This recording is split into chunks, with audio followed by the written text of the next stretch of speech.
Біз өткенде тек қана иә жоқ деп жауап берілетін жалпы сұрақтарды айтқанбыз. Бүгін нақты сұрақтарды айтамыз. What, who, when, where, why, which, how. Осы WH-тен басталатын 6 сөзді және how деген бір сөзді жаттап алсаңыз, сіз нақты сұрақ қоясыз. Бұлар question word, жаңағы сұрақ қоюшы сөз, көмекші сөздер. Одан кейін барып өткендегі формула кетеді.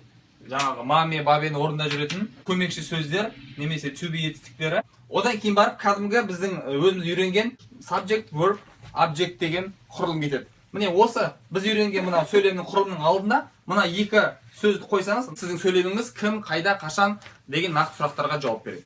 Ескеріңіздер, мынау формула етістігі бар сөйлемдерге қатысты. Етістігі жоқ сөйлемдерге көмекші сөздің орнына to be-ді қоясыз да, is, are деген сияқты. Және subject-пен тоқтайсыз. Verb болмайды, ол жерде етістік болмайды. Тек қана мысалға who are these people деген сияқты қысқа. Бұған дейін осы жақта сөйлем құраудың екі түрін үйренген болатынбыз. Ол етістігі бар сөйлемдер, етістігі жоқ сөйлемдер. Етістігі жоқ сөйлемдердің орнында to be-дің осы жақтағы формаларын қолдандық. Енді осы екі форманы бір-бірімен біріктіру арқылы нақ осы жақта болып жатқан әрекетті сөйлемге айналдырамыз. Мысалға, ол мына формулада жүзеге асады.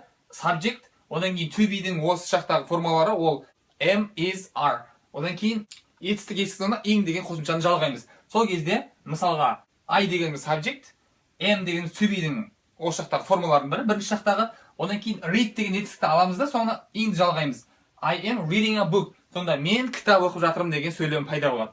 He is looking at me. Ол маған қарап тұр. We are going to school. Біз мектепке барып жатырмыз. Бұл нақ осы жақта жүзеге асып жатқан қимыл әрекетті беретін сөйлемдер. ING. Нақ осы жақтағы сөйлемді өттік. Енді осының тағы бір функциясын түсіндіре кетейін. Мысалға қазақ тілінде сіз болашақта орын алатын бір нәрсенің өзін осы жақпен байланыстырып айтасыз. Мысалға, сізде мен қажылыққа барып жатырмын.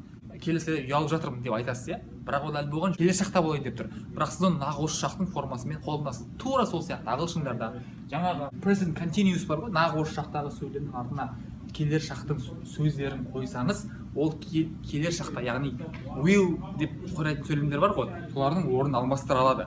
Және бұл көбінесе ауызекі тілдерінде will'дан гөрі көбірек қолданатын форма осы. Мысалға, he's coming next month. Ол әлі келген жоқ, келе жатқан да жоқ, ол үйінде тұр, бірақ келесі айда келейін деп жатыр да, соны ол келе жатыр келесі айда деп айтады. Яғни қазақ тіліне өте ұқсас осы форма. Бұны сіз көптеген кітаптардан, курстардан таппайсыз, бірақ американдықтардың ауызекі сөйлем формасында өте көп кездеседі.